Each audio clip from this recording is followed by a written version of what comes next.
Hi friends, നമ്മൾ സാധാരണ പാലടയും അടപ്രഥമനൊക്കെ തയ്യാറാക്കാൻ വേണ്ടിയിട്ട് അട പുറത്തുനിന്ന് വാങ്ങുകയാണല്ലോ ചെയ്യുക. അപ്പോൾ നമുക്ക് ഈസി ആയിട്ട് അതെങ്ങനെ വീട്ടിൽ തയ്യാറാക്കാം എന്നാണ് നമ്മൾ ഇന്നത്തെ വീഡിയോയിൽ ഇവിടെ ചെയ്യുന്നത്. അപ്പോൾ സാധാരണ നമ്മൾ പാലടയ്ക്ക് വേണ്ട അട തയ്യാറാക്കുമ്പോൾ പച്ചരിയൊക്കെ കുതിർത്ത് പൊടിച്ച് അരച്ച് അത് വാഴയിലയിലൊക്കെ കെട്ടിയിട്ട് തിളച്ച വെള്ളത്തിലിട്ടിട്ടൊക്കെയാണ് അട തയ്യാറാക്കുക. അപ്പോൾ അത്രയും ബുദ്ധിമുട്ടില്ലാതെ നമുക്ക് ഈസി ആയിട്ട് ഒരു 5 മിനിറ്റ് ഉണ്ടെങ്കിൽ വീട്ടിൽ തന്നെ അട തയ്യാറാക്കി എടുക്കാൻ പറ്റും. അപ്പോൾ നമുക്ക് വീഡിയോയിലേക്ക് പോകാം. എങ്ങനെയാണ് അട തയ്യാറാക്കുന്നത് നോക്കാം. ആദ്യം തന്നെ നമ്മളിവിടെ ഒരു ബൗൾ എടുത്തിട്ടുണ്ട്. ഇനി ഇതിലേക്ക് 1/2 കപ്പ് അരിപ്പൊടി ചേർത്ത് കൊടുക്കാം. നമ്മുടെ വീട്ടിൽ വറുത്ത് വെച്ചിരിക്കുന്ന അരിപ്പൊടിയാണിത്. നമ്മൾ ഇടിയപ്പത്തിനൊക്കെ ഉപയോഗിക്കുന്ന സാധാരണ അരിപ്പൊടി 1/2 കപ്പ് ചേർത്ത് കൊടുക്കാം. ഇനി ഇതിലേക്ക് 1 ടീസ്പൂൺ പഞ്ചസാരയാണ് നമ്മൾ ചേർക്കുന്നത്. ഇനി അടുത്തത് ചേർക്കാൻ പോകുന്നത് 1 ടീസ്പൂൺ നെയ്യ്. ഇത്രയേ ഉള്ളൂ നമ്മുടെ ഇൻഗ്രീഡിയൻസ്. ഇത് നന്നായി മിക്സ് ചെയ്തെടുക്കാം.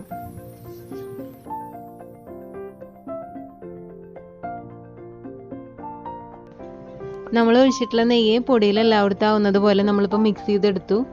ഇനി ഇതിലേക്ക് കുറച്ച് കുറച്ചായിട്ട് വെള്ളം ഒഴിച്ചിട്ട് നല്ല ലൂസ് ബാറ്ററാക്കി നമുക്കിത് തയ്യാറാക്കി എടുക്കണം. ആദ്യം തന്നെ മൊത്തത്തിൽ വെള്ളം ഒഴിക്കരുത്. കുറച്ച് വെള്ളം ഒഴിച്ചിട്ട് കട്ടയില്ലാതെ നന്നായി മിക്സ് ചെയ്തെടുക്കണം. നമ്മുടെ ഈ മാവിൻ്റെ കൺസിസ്റ്റൻസി എന്ന് പറഞ്ഞാൽ നമ്മുടെ ദോശമാവിൻ്റെ അത്രയും കട്ടി പോലും പാടില്ല. ദോശമാവിനേക്കാളും നല്ല ലൂസ് ബാറ്റർ ആയിട്ടാണ് നമുക്കിപ്പോൾ ഇവിടെ തയ്യാറാക്കേണ്ടത്. അടയ്ക്കുള്ള ബാറ്റർ ഇവിടെ തയ്യാറായി കഴിഞ്ഞു. നമ്മളിനി ഇത് ഇഡ്ഡലി പാത്രത്തിൽ സ്റ്റീം ചെയ്തിട്ടാണ് വേവിക്കാൻ പോകുന്നത്. അപ്പോൾ ഇഡ്ഡലി പാത്രത്തിൽ കുറച്ച് വെള്ളം തിളപ്പിക്കാൻ വെക്കാം. എന്നിട്ട് ഇതുപോലൊരു സ്റ്റീലിൻ്റെ പ്ലേറ്റ് എടുക്കുക. ഇതിലേക്ക് കുറച്ച് മാവ് നമ്മൾ ഒഴിച്ചു കൊടുക്കണം. അപ്പോൾ അധികം മാവൊന്നും ഒഴിക്കരുത്. തീരെ കനം കുറഞ്ഞ അടയാണ് നമുക്ക് വേണ്ടത്. അതുകൊണ്ട് ഈ സ്പൂൺ കൊണ്ട് ഒരു 4 സ്പൂണാണ് ഞാനിപ്പോൾ ഇതിൽ ഒഴിക്കുന്നത്. അപ്പോൾ ഇത്ര സ്പൂണാണ് നമുക്ക് പ്ലേറ്റിൽ ഒഴിക്കാമെന്ന് പറയാൻ പറ്റില്ല. കാരണം നമ്മുടെ കയ്യിലുള്ള പ്ലേറ്റിൻ്റെ വലിപ്പം അനുസരിച്ചിട്ടാണ് നമ്മൾ മാവ് ചേർക്കേണ്ടത്. അപ്പോൾ തീരെ കനം കുറഞ്ഞ അട മതി. അതിനനുസരിച്ചുള്ള മാവ് നമുക്ക് ഒഴിച്ചു കൊടുക്കാം. പിന്നെ ഈ പ്ലേറ്റിലേക്ക് എണ്ണയൊന്നും പുരട്ടേണ്ട ആവശ്യമില്ല കേട്ടോ. നമ്മളിപ്പോൾ ഓൾറെഡി ഇതിൽ നെയ്യൊക്കെ ചേർത്ത കാരണം ഈസി ആയിട്ട് അട നമുക്ക് വിട്ട് കിട്ടും.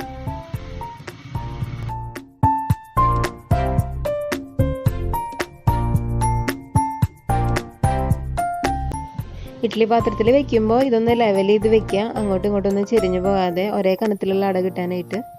അതിനുശേഷം അടച്ച് വെച്ച് ഒരു 5 മിനിറ്റ് ഒക്കെ വെന്താൽ മതി. 5 മിനിറ്റ് കൊണ്ട് തന്നെ പെട്ടെന്ന് നമുക്ക് വെന്ത് കിട്ടും. നന്നായി ചൂടാറിയതിന് ശേഷം മാത്രം ഇത് കട്ട് ചെയ്തെടുക്കുക കേട്ടോ. എന്നിട്ട് വെള്ളത്തിലേക്കാണ് നമ്മളിത് കട്ട് ചെയ്ത പീസുകൾ ഇടേണ്ടത്. ഇത് നമുക്ക് ഫ്രിഡ്ജിൽ വെച്ചിട്ട് പിറ്റേ ദിവസമൊക്കെ ഉപയോഗിക്കാൻ പറ്റും. പിറ്റേ ദിവസം 2 ദിവസമൊക്കെ കഴിഞ്ഞിട്ട് നമുക്ക് പായസം ഉണ്ടാക്കുകയാണെങ്കിലും വെള്ളത്തിലിട്ടിട്ട് നമുക്ക് ഫ്രിഡ്ജിൽ സൂക്ഷിക്കാൻ പറ്റും. അല്ല ഇത് കുറേ നാൾ സൂക്ഷിക്കണമെന്നുണ്ടെങ്കിൽ ഈ അട ഒന്ന് വെള്ളത്തിൽ കഴുകിയെടുത്തതിന് ശേഷം വെയിലത്ത് വെച്ച് നല്ലപോലെ ഉണക്കുക. നല്ലപോലെ ഉണക്കിയിട്ട് നമുക്ക് ബോട്ടിലാക്കിയിട്ട് കുറച്ചധികം നാൾ സൂക്ഷിക്കാൻ പറ്റും. നമ്മൾ ഷോപ്പിൽ നിന്നൊക്കെ ഉണങ്ങിയ അടയൊക്കെ വാങ്ങി വേവിച്ചിട്ട് നമ്മൾ പായസം ഉണ്ടാക്കുമല്ലോ. അപ്പോൾ അതുപോലത്തെ അടയൊക്കെ എടുക്കാനായിട്ട് നമുക്കിത് വെയിലത്ത് ഉണക്കിയെടുത്താൽ മതി. അടപ്രഥമൻ തയ്യാറാക്കാനാണ് നമ്മൾ ഇത്രയും വലുപ്പത്തിൽ അട മുറിച്ചെടുക്കുന്നത്. പാലടയ്ക്കാണെങ്കിൽ നമുക്ക് കുഞ്ഞു കുഞ്ഞു അടയാണല്ലോ വേണ്ടത്. അപ്പോൾ നമ്മുടെ ഇഷ്ടത്തിനനുസരിച്ചുള്ള വലുപ്പത്തിൽ മുറിച്ചെടുക്കാം. പിന്നെ ഇപ്പം നമ്മളിത് എണ്ണയൊന്നും തൊടാതെയാണ് വെച്ചിരിക്കുന്നത്. എന്നാലും പ്ലേറ്റിൽ നിന്ന് കിട്ടാനായിട്ട് ബുദ്ധിമുട്ടൊന്നുമില്ല. നല്ല ഈസി ആയിട്ട് നല്ല കനം കുറഞ്ഞ അട ഇവിടെ തയ്യാറായിട്ടോ. അപ്പോൾ എല്ലാവരും ഇതുപോലെ ട്രൈ ചെയ്താൽ മതി. നമുക്കിനി ഇത് കുക്കറിലിട്ട് വേവിക്കേണ്ട ആവശ്യമൊന്നുമില്ല. അടപ്രഥമൻ തയ്യാറാക്കാനായിട്ട് നമുക്ക് നേരിട്ട് ഇത് ശർക്കരയിലേക്ക് ചേർക്കാവുന്നതേ ഉള്ളൂ. അപ്പോൾ നമ്മൾ ഷോപ്പിൽ നിന്നൊക്കെ വാങ്ങുമ്പോൾ കുക്കറിലിട്ട് നമ്മൾ വേവിച്ചതിന് ശേഷമാണല്ലോ ശർക്കരയിലൊക്കെ ചേർക്കുന്നത്. അപ്പോൾ ഞാൻ ഇത് വെച്ചിട്ട് അടപ്രഥമൻ തയ്യാറാക്കുന്ന ഒരു വീഡിയോ ചെയ്യുന്നുണ്ട് കേട്ടോ. അത് ഞാൻ 2 ദിവസത്തിനുള്ളിൽ അപ്ലോഡ് ചെയ്യും. നമ്മൾ സദ്യയിലൊക്കെ കഴിക്കുന്ന അടപ്രഥമൻ്റെ ടേസ്റ്റ് വരാനായിട്ടുള്ള എല്ലാ ടിപ്സും ഞാൻ അതിൽ പറയുന്നുണ്ട് കേട്ടോ. അപ്പോൾ എല്ലാവരും മിസ് ചെയ്യാതെ ആ വീഡിയോ കാണണേ.